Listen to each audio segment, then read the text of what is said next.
प्रिय दर्शकों, नमस्कार। एक बार फिर से उपस्थित हूँ आप सबके सामने विश्लेषण जन्म कुंडली का इस कार्यक्रम के अंतर्गत। आज जो आपके सामने कुंडली लेकर के आया हूँ, ये कुंडली आई है मेरे पास रायबरेली उत्तर प्रदेश से, और मैं हूँ लखनऊ में। शुरू करते हैं आज का कार्यक्रम। कहीं नहीं जाना है, बिल्कुल बन के रहिएगा।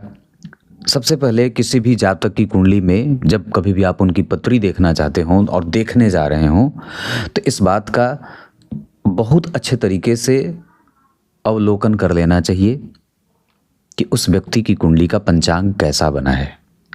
क्योंकि आपने सारी बातें देख रखी हैं, कोई अर्थ नहीं हो उसका जब तक आपने उस कुंडली का पंचांग शोधन नहीं किया है ना। इस वजह से मिलते हैं इनकी कुंडली के पंचांग से। फाल्गुन माह में जन्मा है जातक, तो सारे ग्रहों का प्रभाव रहेगा, पर फाल्गुन माह में जन्मे होने का प्रभाव होगा कि व्यक्ति प्रेम की भाषा समझने वाला होगा, प्रेमी होगा, और अनायास यूं ही किसी से झगड़ा करने वाला नहीं होगा। उत्तरायण में जितने भी लोग जन्मे होते हैं उनमें सूर्य बलवान हो जाते हैं, और बलवान होने के साथ साथ वो अपने तो बलवान होते ही हैं, साथ ही साथ जितने भी शुभ ग्रह होते हैं, गुरु, बुध, चंद्रमा और शुक्र, इन सबको भी बलवान बना देते हैं। और इनके बलवान होने से जातक का जीवन सकारात्मक बना रहता है। शिशिर ऋतु पे शनि का प्रभाव होता है, इस वजह से चीज़ें थोड़ी रुकती हैं, या थोड़ा बहुत जीवन में भ्रम बनेगा इस बात को लेकर के कि मैं सफल होऊंगा भी नहीं या नहीं, ऐसा एक सामान्य सा एक विचार उठेगा मन में। वार, जिस वार में व्यक्ति जन्मा है वो शुक्रवार है, और वार के अधिपति उच्च के बैठे हैं, शौर्य योग जन्म कुंडली में लगा रहे हैं। कैसे लगा रहे हैं? अष्टम भाव में बैठे हैं उच्च के, दशम भाव के स्वामी होकर के। ये अच्छी बात हो जाती है, पर इसके कुछ कमजोर पक्ष भी होते हैं, जिसके कारण व्यक्ति अपने जीवन में मेहनत करने को विवश होता है।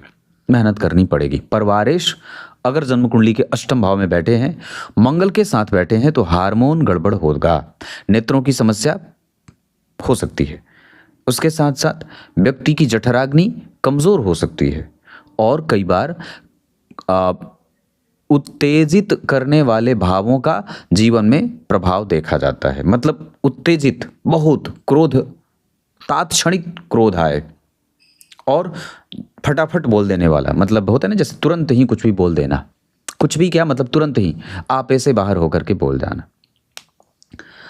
शुक्रवार को जन्मे, कृष्ण पक्ष के एकादशी तिथि को जन्म होता है। कृष्ण पक्ष के में जन्मे होने से व्यक्ति संततिवान होता है, और एकादशी तिथि को जन्मे होने से यहाँ चंद्रमा पापक होने लगते हैं, और चंद्रमा के पापक होने से व्यक्ति का जीवन कई बार अनिरंतरता में भी जाने लगता है।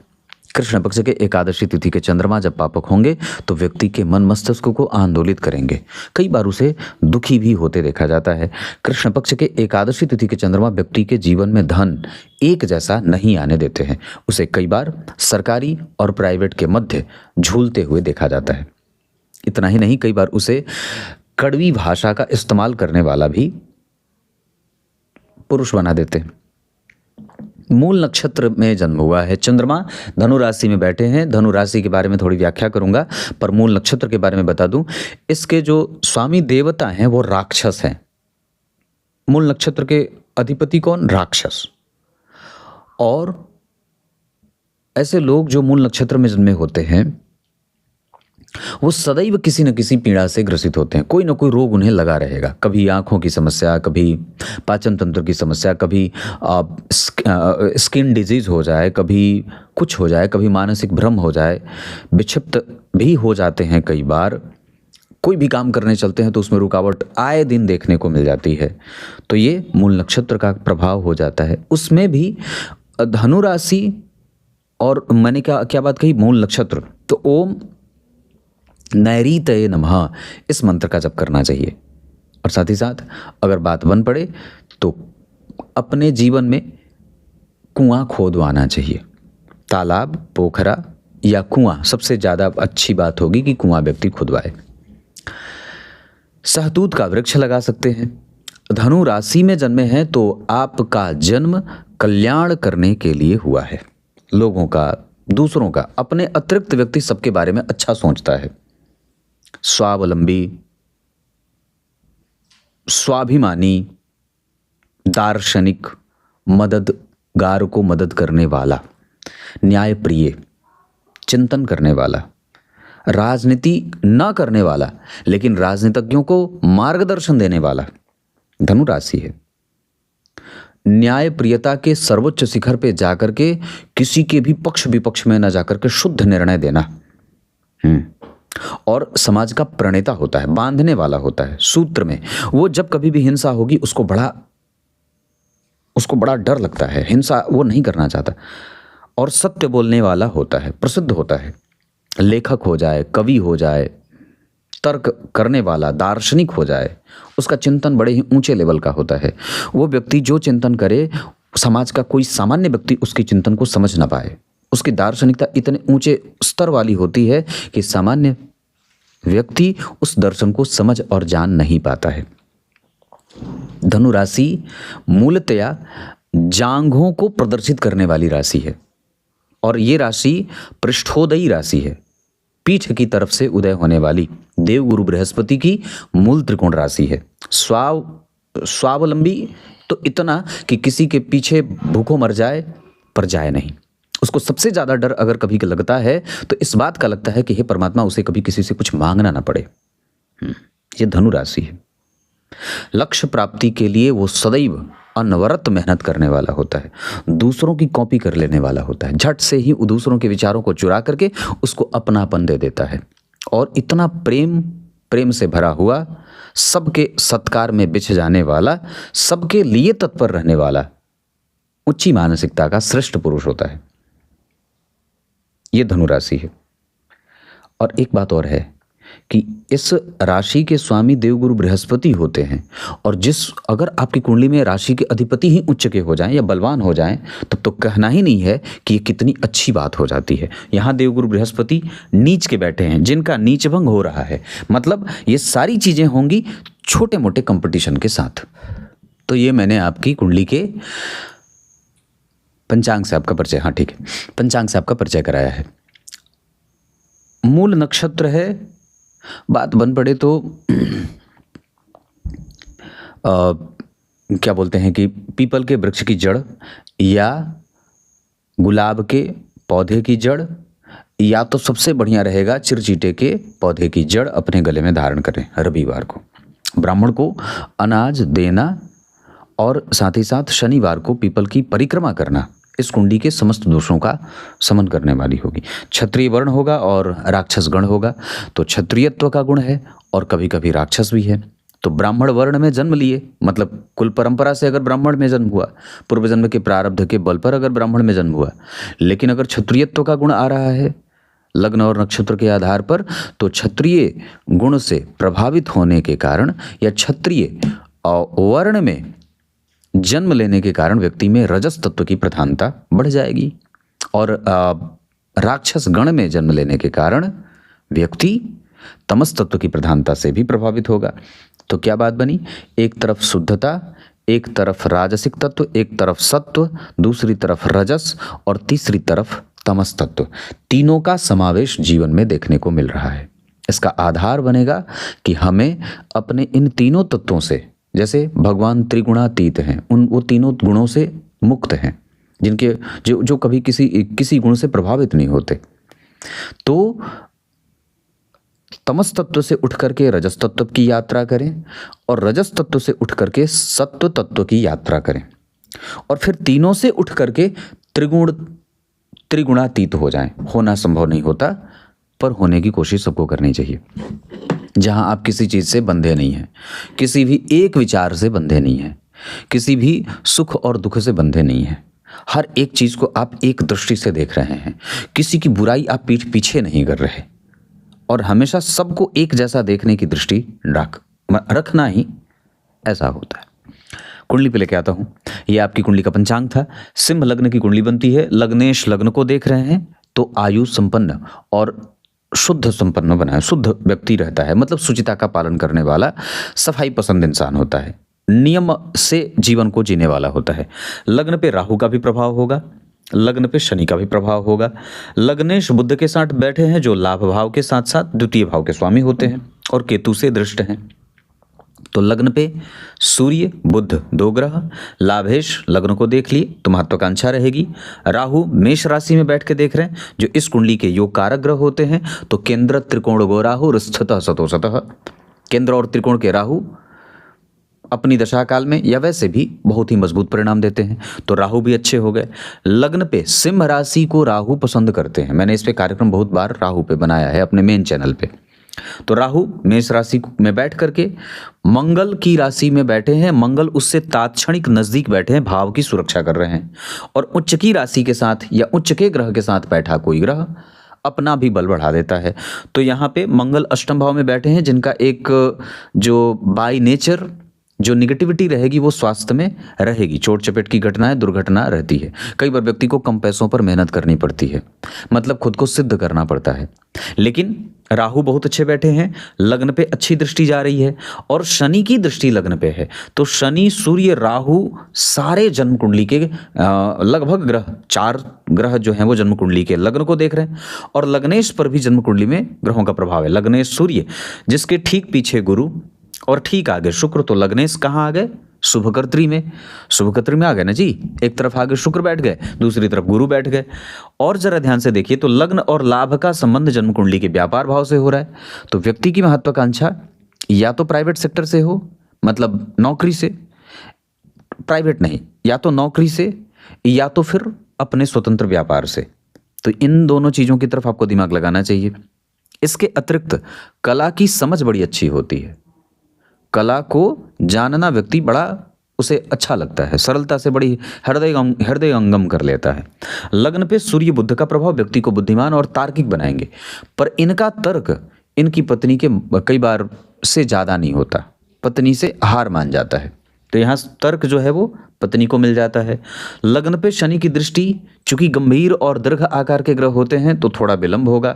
लग्न पे सूर्य का प्रभाव व्यक्ति को सात्विक गुणों से युक्त रखेगा और इस वजह से भी रखेगा क्योंकि चंद्रमा धनु राशि में बैठे हैं। राशि के स्वामी नीच के हैं जिनके ऊपर शनि का प्रभाव है, तो व्यक्ति की कुंडली में जितने भी ग्रह होंगे वो सारे ग्रह न्याय करेंगे। और गुरु के ऊपर शनि की दृष्टि व्यक्ति को न्यायप्रिय बनाएगी। चंद्रमा जन्म कुंडली में पंचम भाव में बैठे हैं, उनके ठीक आगे गुरु व्यक्ति बेतरतीबी से पैसे खर्च करने वाला होता है, आगे पीछे सोचता नहीं है, आराम से खर्च करता है, बस उसको सही चीज मिलनी चाहिए। और जरा ध्यान से देखिए तो सूर्य बुध लग्न में देख करके व्यक्ति को सौभाग्यशाली बना रहे हैं। केतु की दृष्टि व्यक्ति को धार्मिक बना रही है। बड़े छोटे भाई बहन सबको साथ लेकर चलने का जो गुणदोष होता है वो केतु दे रहे हैं। चतुर्थ स्थान के शनि और बहुत ध्यान से देखें तो मंगल का प्रभाव द्वितीय भाव और केतु का प्रभाव, तो जन्म कुंडली पे लग्न का प्रभाव सप्तमेश चतुर्थ में बैठे हैं। पापक ग्रह का केंद्र की राशि का स्वामी होना और केंद्र में बैठना पापक ग्रह को डिफ्यूज कर देता है। मतलब क्या होगा कि अब उसके जितने भी निगेटिव परिणाम होंगे वो सब सामान्य हो जाएंगे, न्यूट्रलाइज हो जाएंगे और अच्छा परिणाम जातक को जीवन में देखने को मिल जाता है। लग्न पे शनि और राहु का प्रभाव कुंडली को एक अलग तरीके का थोड़ा बहुत भ्रम भी देता है, लेकिन एक अच्छी बात यह है कि कम से कम जन्म कुंडली में लाभ भाव के स्वामी लग्नेश के साथ युति करके लग्न को देख रहे हैं, तो ये अपने आप में बहुत ही बेहतर और समस्त शिक्षाओं की पूर्ति करने वाला इंसान को बना देते हैं। तो मैंने इतनी बात आपको बताई, बहुत ध्यान से समझेंगे तो केंद्र में स्थिर राशियों का निर्माण हुआ है।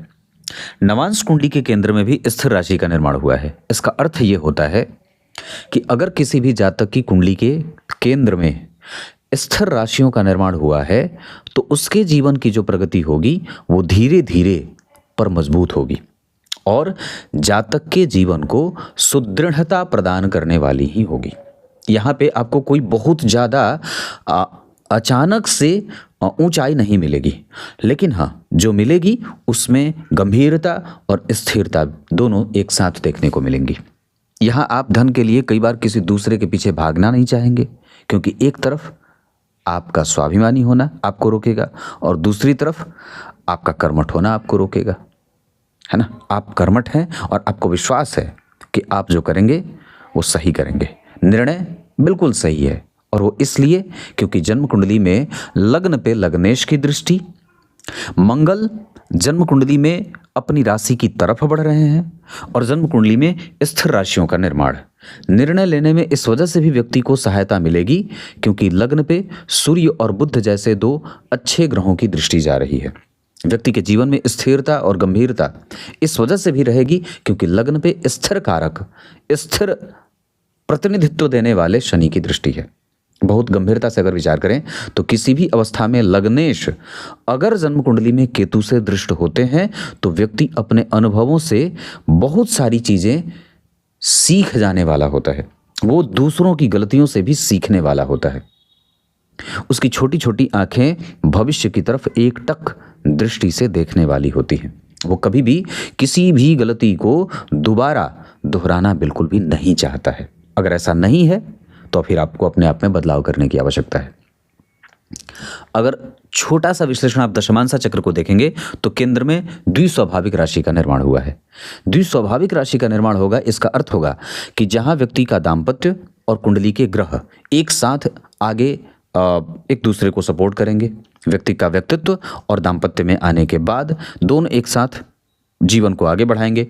पर दशमांसा चक्र जहां पे आप समग्र रूप से उसकी सामाजिक प्रतिष्ठा का अध्ययन करते हैं, वहां द्विस्वाभाविक राशि के बनने का अर्थ होगा कि व्यक्ति के जीवन में करियर या जो कारोबार है, उसकी जो सामाजिक प्रतिष्ठा है, वो कभी स्थिर है और कभी चर है। मतलब कभी अच्छी है और कभी वो ढूलमूल है। यहां वो स्वच्छंद भी है और परतंत्र भी है। स्थिर का अर्थ होगा कि उसको अपने पराक्रम पे पूर्णतया विश्वास है और उतावलेपन के कारण कई बार उसके परिणाम की जल्दबाजी, प्राप्त करने की जल्दबाजी उसे गलत निर्णय करवा सकती है। तो मतलब दशमांसा चक्र का जो अध्ययन है वो ऐसा ही कह रहा है। उसमें भी जरा ध्यान से देखें तो लग्न के अधिपति जन्म कुंडली में नीच की राशि की तरफ बढ़ रहे हैं। लग्नेश अगर जन्म कुंडली के दशमांसा चक्र में छठे, आठवें और 12वें भाव की यात्रा करते हो, लग्नेश अगर जन्म कुंडली के छठे, आठवें या 12वें भाव की यात्रा करते हो तो इसका एक मात्र बड़ा छोटा सा परिणाम ये मिल जाता है कि उस व्यक्ति को स्थिर रह करके निर्णय लेने की आवश्यकता है। आप जल्दबाजी में कोई निर्णय लेंगे तो गड़बड़ी संभव है। यहाँ इस बात को भी समझना होगा कि आपकी महत्वाकांक्षा और आपके द्वारा किया गया पराक्रम दोनों का मैच थोड़ा कमोबेश होता रहेगा। बहुत सावधानी से समझेंगे क्योंकि हम इस वजह से भी निर्णय गलत ले रहे हैं। क्यों? क्योंकि हमारी कुंडली में लग्न पे सूर्य की दृष्टि है और बहुत ध्यान से देखें तो चंद्रमा से 4 घर आगे मंगल बैठे हैं। यहां पे अगर ध्यान देखेंगे तो चंद्रमा जन्म कुंडली में सूर्य से केंद्र में जा रहे हैं। यहाँ चंद्रमा स्वग्रही हैं, यहाँ मंगल लग्न को देख रहे हैं, यहाँ मंगल जन्म कुंडली में द्वितीय भाव को देख रहे हैं जो स्वभाव का भाव होता है। तो स्वभाव में जल्दबाजीपन, यहाँ पे लग्न पे सूर्य की दृष्टि है, चंद्रमा मंगल के संग बैठ गए। तो यहाँ जो मूलतया कंसंट्रेशन होता है दशमांसा चक्र का अष्टम भाव, जहाँ चंद्रमा मंगल के साथ और शुक्र के साथ बैठे हैं, तो मंगल को तो एक अच्छाई मिल रही है जहाँ एक मजबूत निर्णय और पूरा कॉन्फिडेंस व्यक्ति में देखने को मिलता है। पर अष्टम भाव में चंद्रमा और शुक्र उतावलेपन की प्रवृत्ति देने से बाज नहीं आते। इस आधार पर व्यक्ति के सकारात्मक जो विचार होते हैं वो उसको बांध कर रखने की पूरी कोशिश करते हैं। पर मंगल का उतावलापन जो चंद्रमा को प्रभावित करेगा उस पर हावी होगा। इस वजह से, और चूंकि लग्नेश अष्टम भाव की तरफ यात्रा कर रहे हैं या छठे भाव की तरफ यात्रा कर रहे हैं, लग्न पे राहु का प्रभाव आ रहा है, तो एक भ्रम की स्थिति, भ्रम जाल की स्थिति बनाएंगे। हाँ, अब प्रश्न ये उठता है कि क्या इतनी सारी चीजें उस जातक को उसका लक्ष्य दे पाएंगी या नहीं।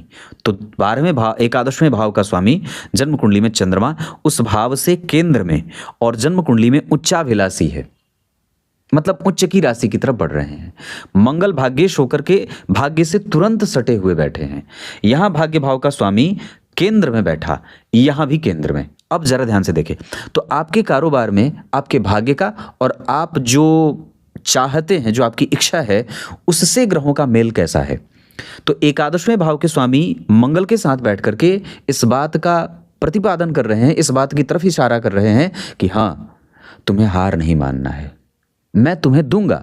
और क्योंकि उसमें भाग्य भाव के स्वामी का जो प्रभाव है, क्योंकि भाग्य भाव के स्वामी यहाँ मंगल भाव से निकट बैठे, भाग्य भाव में राहु भाव की सुरक्षा कर रहे हैं, और भाग्य भाव के स्वामी यहाँ यहीं बैठ गए।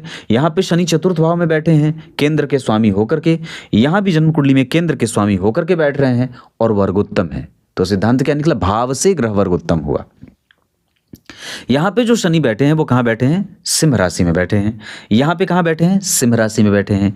यहाँ कहाँ बैठे हैं? वृश्चिक राशि में। मैं भाग्य भाव की चर्चा कर रहा हूँ क्योंकि यहाँ के भाग्येश वर्ग उत्तम हो गए, या शनि जन्म कुंडली में केंद्र के स्वामी होकर के वर्ग उत्तम हो गए। तो शास्त्रकार क्या लिखते हैं? व्योमस्त पाताल विलग्न भानाम वदंती नामानि मुनिंद्रजाला तत्कंटकम केंद्र चतुष्टयम च वर्गोत्तमो तत्स्वनवान सकास्तु। ग्रह अगर वर्गोत्तम हुआ या अपनी राशि में गया या मित्रस्थ हो गया तो वो बलवान हो जाता है, और बलवान होने के कारण जातक को ऑप्टिमिस्टिक विचारधारा का एक बहुत बड़ा पोषक हो जाता है, देने वाला पोषक हो जाता है। आपको अब डरने की कोई आवश्यकता नहीं है। इसका अर्थ आपने क्या समझा कि एक तरफ आपकी मंगल भी सुरक्षा कर रहे हैं, एक तरफ आपकी सूर्य भी सुरक्षा कर रहे हैं, शनि तो सुरक्षा कर ही रहे हैं, राहु भी सुरक्षा कर रहे हैं, और दरअसल गुरु को जो परिणाम डायरेक्ट देना था वो शनि के प्रभाव से आते हुए दे रहे हैं। मतलब शनि का जो प्रभाव रहेगा वो गुरु को प्रभावित करेगा, लेकिन हाँ संपूर्णतया न्याय होगा क्योंकि शनि की दृष्टि गुरु पे है। बहुत ध्यान से समझें। तो यहाँ पे जो शनि का प्रभाव है वो भाग्य भाव पे, गुरु का प्रभाव भाग्य भाव पे। तो भाग्य कर्म क्षेत्र में भाग्य का सुख कैसा? तो भाग्य भाव के स्वामी जन्म कुंडली में भाग्य के निकट बैठे थे, लग्न क्षेत्र में भाग्य के स्वामी भाग्य के निकट बैठे थे, और यहाँ के भाग्येश दशम को देख रहे थे। भाग्य के स्वामी थे, दशम के भी स्वामी थे। तो इसका अर्थ होगा कि व्यक्ति के जीवन में भाग्य है, उससे हमें मोह नहीं मोड़ना है, और हम परम भाग्यशाली हैं, पर भाग्यवादी भी नहीं होना है। कहीं ऐसा तो नहीं है कि हम भाग्यवादी होने के कारण अपने पराक्रम से मुंह मोड़ रहे हैं या खुद को बिस्तर में ही लपेटे जा रहे हैं। ऐसा नहीं करना होगा। भाग्यांक 3 होगा। जरा ध्यान से देखेंगे तो लाभेश और इस कुंडली का जो भाग्यांक 1 नहीं 3, भाग्य भाव में भले एक राशि बनी है पर इस कुंडली के लिए भाग्य जो सहायता देने वाला अंक होगा वो 3 बनेगा। इसके बाद शुभ अंक में अगर 3 बनता है तो एक अंक और भी बनेगा जो 6 होगा। आप 6 अंक भी इस्तेमाल कर सकते हैं। राशियां जिनसे आपकी मैत्री अच्छी होगी वो धनु और मेष की हो सकती हैं। इतना ही नहीं, अगर मैं एक बात और भी कर दूं तो जन्म कुंडली के चतुर्थ स्थान से शनि का संबंध, इसको समझते हैं। चतुर्थ स्थान से शनि का संबंध, चतुर्थ स्थान से शनि का संबंध और चतुर्थेश के साथ शनि का संबंध है। कैसे है? क्योंकि चतुर्थेश जहां देख रहे हैं भाग्य भाव पे, वहीं शनि भी देख रहे हैं। तो शनि और गुरु का संबंध यहां बन गया। शनि और गुरु का संबंध यहां नहीं बना, लेकिन नवांश चक्र से पहले लग्न चक्र में शनि और गुरु का संबंध बन रहा है। लग्न चक्र में मंगल अपनी राशि की तरफ जा रहे थे और यहां वो मंगल स्वग्रही थे, यहां वो मंगल स्वग्रही थे। इसका अर्थ होगा कि इस कुंडली का भाग्य यहां भी बलवान है, यहां भी इस कुंडली का एक अच्छा ग्रह बलवान हो रहा है, स्वग्रही है मंगल, और यहां भी मंगल स्वग्रही है। इसका अर्थ होगा कि मंगल ठीक है। अब बहुत ध्यान से देखें तो जन्म कुंडली में शनि का संबंध स्थिर राशि से हो रहा है, यहां भी स्थिर राशि से हो रहा है और यहां भी स्थिर राशि से हो रहा है। इसका अर्थ क्या होगा कि जब कभी भी एक दीर्घ आकार का ग्रह भले शत्रु राशि में बैठा है पर अगर वो स्थिर राशि को पकड़ रहा है तो गंभीरता है और चिरंतन सुख भी है। बस आप उतावले मत होइएगा। गुरु का यहां बैठना और चंद्रमा का यहां बैठना, और जन्म कुंडली में यहाँ के अधिपति जो शुक्र बनते हैं वो उच्च के बैठे हैं। इसका अर्थ ये भी निकलेगा कि हम ये बात पूर्णतया विश्वास से कह सकते हैं कि व्यक्ति का पराक्रम नष्ट नहीं होगा। हाँ, मेहनत ज़्यादा करनी पड़ सकती है। क्यों? क्योंकि सिद्धांत है जब कभी भी तीसरे भाव के स्वामी अष्टम भाव की यात्रा करते हैं, है ना, तो व्यक्ति के जीवन में पराक्रम और जोड़ने की कोशिश करते हैं। और भाग्य भाव का स्वामी जब कभी भी 12वें, द्वितीय, तृतीय, षष्ठम या अष्टम भाव में बैठता है तो कहीं ना कहीं थोड़े बहुत भाग्यभंग योग भी लगाता है, और कई बार आपको पैतृक संपत्ति की सुरक्षा बढ़ानी पड़ती है। आपके स्वभाव को और भी ज़्यादा शुद्ध करने की तो कोई आवश्यकता नहीं पड़ती, पर हाँ उसमें गर्माहट को थोड़ी सी ठंडक की आवश्यकता जरूर पड़ती है। दशमांशा चक्र में केंद्र में कोई भी ग्रह का नहीं होना मात्र सूर्य को छोड़ करके दशमांशा चक्र को थोड़ा ऋणी बना देता है। इसका अर्थ होगा कि आपको आपका पराक्रम और आपके कुंडली का जो करियर वाला भाव है उसमें हमें एनर्जी हमेशा डालनी होगी, पर हाँ अंततोगत्वा विजेता बनेंगे। नवमांश चक्र में गुरु का स्वग्रही होना, नवांश चक्र में मंगल का स्वग्रही होना, शनि का वर्गोत्तम होना और तीसरे भाव में चंद्रमा का स्वग्रही होना, ये सारी चीजें इस बात को दर्शा रहे हैं कि व्यक्ति का दाम्पत्य 1,00,000% बहुत अच्छा है। इसमें धन योग भी बना है, राहु के साथ शुक्र का बनना, शुक्र और राहु का 12वें द्वितीय द्वादश में होना, कभी कभी व्यय, पर पत्नी के साथ संपर्क अच्छा, ससुराल उत्तम, और जन्म कुंडली में चंद्रमा का पंचम भाव में आना, गुरु से द्विद्वादश व्ययी मानसिकता, व्यय करने वाला, यहाँ पे राहु का बैठना और इस नवम भाव के स्वामी का जन्म कुंडली में 12वें जाना, ये इस बात को भी दर्शा रहे हैं कि व्यक्ति का यश मान पद प्रतिष्ठा जो प्रभाव है वो थोड़ा बहुत संघर्ष कभी कभी उसको लेके जाएंगे। कब? राहु और शनि की दशा में। मूलतः अगर हम नक्षत्रों की बात करते हैं तो सूर्य जिस नक्षत्र में बैठे हैं उस नक्षत्र की स्थिति में अगर वो शनि केंद्र में नहीं होते और मंगल जन्म कुंडली में भाग्येश नहीं होते, धनिष्ठा नक्षत्र में बैठे हैं, तो आपको एनर्जी और भी ज्यादा कम मिलती। चंद्रमा आपको कंफ्यूज कर रहे हैं, मंगल आपकी कुंडली में जिस स्थिति में बैठे हैं उसके आधार पर वो आपको तकनीक की जानकारी दे रहे हैं, बुध जिस नक्षत्र में बैठे हैं उस नक्षत्र के आधार पर आपको उत्साही बना रहे हैं और बहुत झट से किसी बात को समझ जाने वाला। देवगुरु बृहस्पति जिस स्थिति में बैठे हैं उस आधार पर आपकी कुंडली में वो आपको प्रतापी, वैमनस्व से मुक्त, उच्च दार्शनिकता और नैतिकीय तत्वों का पालन करने वाला बना रहे हैं। शुक्रदेव आपकी कुंडली में आपका रिसर्च और आपको सकारात्मक बनाने का ठेका ले रखे हैं, बहुत अच्छा होता है। उन्होंने भाग्य का बल बढ़ाया और बुध ने 6वें भाव का बल बढ़ाया है। उसके बाद जन्म कुंडली का जो शनि देव जो बन रहे हैं वो अपने ही नक्षत्र में बैठ करके आपके जीवन को गंभीरता और स्थिरता प्रदान कर रहे हैं। जन्म कुंडली में सर्वाधिक अंशों के साथ अगर कोई ग्रह बैठा है तो वो आपकी कुंडली में 17 अंश पे ही ग्रह सिमट करके रह गए हैं। 17 अंश पे शुक्रदेव आपकी कुंडली के आत्मकारक ग्रह बन रहे हैं और लग्न का मान बना है 4 अंश। इसका अर्थ होगा कि जन्म कुंडली के जितने भी ग्रह हैं वो सारे के सारे ग्रह परिणाम करेंगे। इसके 2 कारण होंगे, क्योंकि लग्न का मान आपको आगे बढ़ाने की का न्योता दे रहा है और जन्म कुंडली में लग्नेश लग्न को देख रहे हैं। चंद्रमा से सूर्य की दूरी जिस स्थिति में बना करके बैठी हुई है उसके आधार पर आप अपनी बुद्धि का 100% इस्तेमाल भी करने वाले हैं। चंद्रमा से गुरु आपको एक तरफा निर्णय लेने वाला और कई बार भविष्य की चिंता ना करने वाला बना रहे हैं, पर प्रेम तो है भाई। और जन्म कुंडली में चंद्रमा से तीसरे घर के बुध निर्णय लेने में सहायता करते हैं। जन्म कुंडली के तीसरे भाव के सूर्य, यहां भी आप बुद्धि का 100% इस्तेमाल करते हैं। चंद्रमा से 4 घर आगे का शुक्र दाम्पत्य का सुख देते हैं, पर कभी कभी दाम्पत्य में मतभेद भी ये देते हैं जब एक साथ एक्टिव होते हैं अंतरदशा प्रत्यंतर में। तो चंद्रमा से 4 घर आगे मंगल लाभ, धन, ऐश्वर्य, सुख, समृद्धि और शांति सब देते हैं। चंद्रमा से 9 घर के आगे राहु व्यक्ति को दैदिव्यमान स्वरूप वाला बनाते हैं, थोड़ा भ्रम में जाने। और चंद्रमा से 11वें घर के केतु धार्मिक बनाते हैं और 12वें भाव के शनि के दोषों का शमन करने वाला बना देते हैं, है ना। तो इतनी सारी चीजें हो गई। अंक मैंने 3 और 6 बताया था, राशियां धनु और मेष की बताई थी। धन कमाने के लिए आपकी कुंडली जा सकती है चाहे जहां भी हो, पर इस कुंडली का धन व्यापार बहुत अच्छा रहेगा। अगर आप और भी चीजें जो समझना चाहते हैं इस कुंडली में, तो शुक्र की दशा में, मंगल की दशा में, गुरु की दशा के साथ सूर्य, चंद्रमा, बुध, शनि, आपकी कुंडली में संतान का पक्ष 100% मुझे अच्छा नजर आ रहा है। भाई बहन के लिए भी ये कुंडली अच्छी जा रही है। इसके साथ साथ हमें राहु और केतु के साथ गुरु और शुक्र मंगल की दशा, मतलब स्वास्थ्य में ये कुंडली कमजोर मालूम पड़ रही है। हमें अपने स्वास्थ्य का विशेष ध्यान रखना होगा, जिसमें हार्मोन और साथ ही साथ पेट और दिनचर्या और भ्रमात्मक बीमारियां, जिसमें कुछ भी पता ना चले पर कुछ ना कुछ हुआ रहता है। पूजा पाठ ये कुंडली कर लेगी। माता और पिता में आयु बहुत अच्छी नजर आ रही है, प्रेम बहुत अच्छा नजर आ रहा है और लगभग इस कुंडली में पिता थोड़े बहुत बीमार नजर आ रहे हैं, तो उनके स्वास्थ्य का ध्यान भी आपको रखना होगा।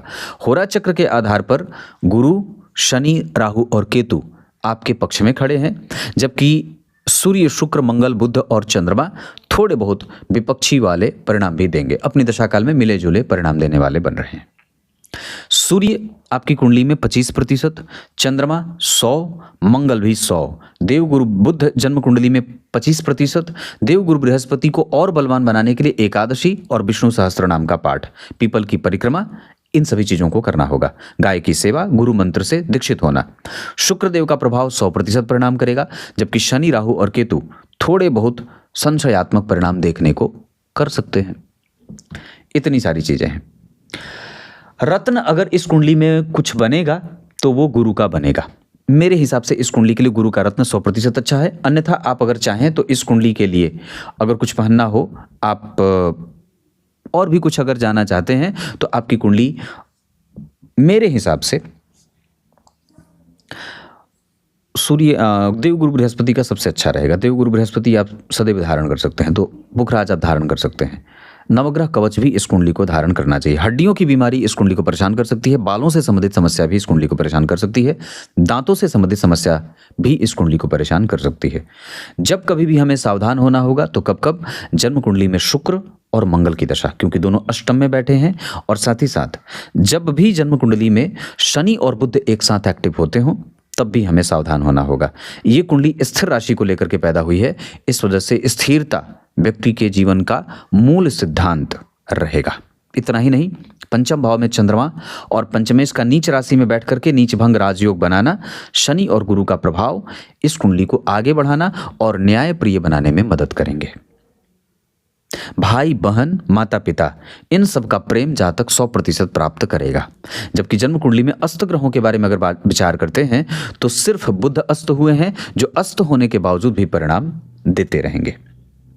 अगर भवन भूमि वाहन से संबंधित अगर कोई भी निर्णय लेना हो तो आप शनि की दशा में, इसके साथ साथ अगर आप चाहें तो चंद्रमा की दशा में और शुक्र की दशा में खरीद और बेच सकते हैं। स्वास्थ्य का ध्यान आपको शुक्र, मंगल और शनि राहु की दशा में रखना होगा।